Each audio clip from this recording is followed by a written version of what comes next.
And let's tie us back together for anyone who we haven't put the profile together with Chaz. But Chaz, after Woodstock '69, Chaz's family purchased the property. Mm-hmm. Bethel, New York. This is where for those of you who are not familiar, and I took me time to actually wear my Bethel shirt today, who are not familiar with Woodstock, the festival happened in '69 in Bethel, New York, on Yasgur's farm. And it was the Woodstock Festival at Bethel. Mm-hmm. So what happened after that festival is really where Chaz and his family and his lineage come into the whole lineage of this arts and culture and Woodstock scene. So Chaz's family purchased the property. And we've been talking back and forth, and I actually went up there, and I was inspired by Chaz to go and check the property up. And there's this magic to that place. It's just this magical place, open fields. And today they have a really great concert theater and museum there. But there's just like lingering magic there. And Chaz spent a lot of time there. From what periods? Pretty much from 89 to 95. That's when you spent most of your time there? Yeah. Okay, so from 89 to 95, Chaz spent a ton of time there. Mm-hmm. And he also was doing, he did concerts there. And what's interesting is that I was, you, to the general public, you just think about '69, and you don't know what else happened at that property. And that's not the whole story, though. There is another side to the story. The magic still lingers at that property. And what's a very compelling storyline, which obviously '69 will go down as this huge cultural event, but there is this other storyline of the magic still lingering, and this spontaneous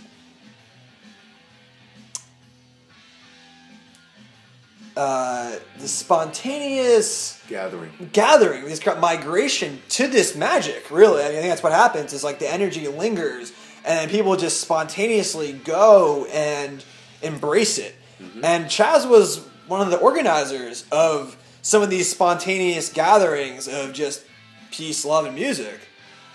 And these gatherings primarily were '89 and '94 that were organized by you. Mm-hmm. And so you called them Bethel '89, Bethel '94, right? Mm-hmm. Awesome.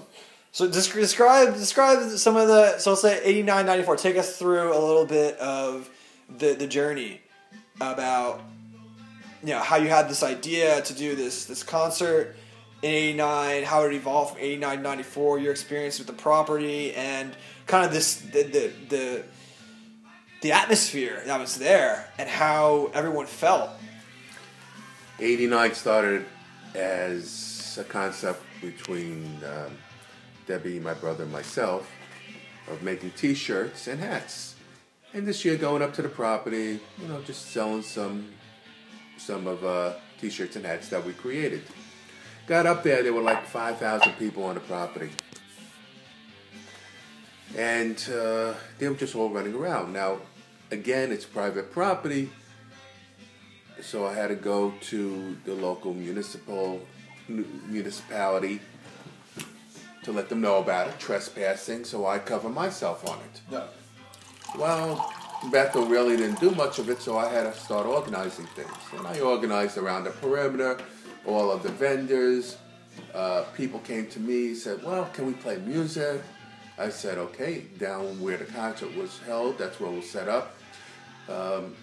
Certain rock groups, like the Roush Brothers, donated a stage, a mobile stage. And that's when we started to spread out. And that's after the first couple of days. This went on for 8 days in '89. Music was going on till 2 in the morning. It's amazing. Okay. I had to bring in, I'll bring his name up, Richie Pell, who was really monumental keeping things going with the stage. And I told him, I want to book as many acts, I don't care if they juggle, just to entertain people. Give them something back from the property. Enjoy yourselves. Now, we weren't charging anything other than for parking of cars. That we set up on top of the hill.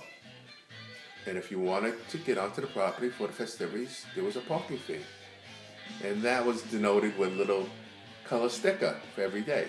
So you couldn't just come back and say, oh, I was here already. Wasn't here. Here's my sticker. You had to have the right color. So everything was just going very nicely.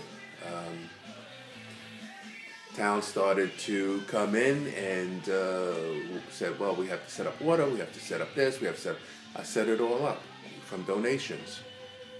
And it was a great party, great days. It was called the Lunar Woodstock. Okay, nice. Because we had a lunar eclipse going. Great music, great bands. No one of notoriety came because it was spontaneous. It was a spontaneous gathering. And I think what's so amazing about that is that kind of makes it a little... And to people who were there, I think it's really authentic.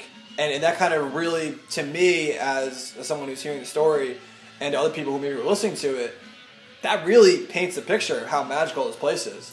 People are just like, I just got to go. I don't care who's there. I just got to be here because this is amazing.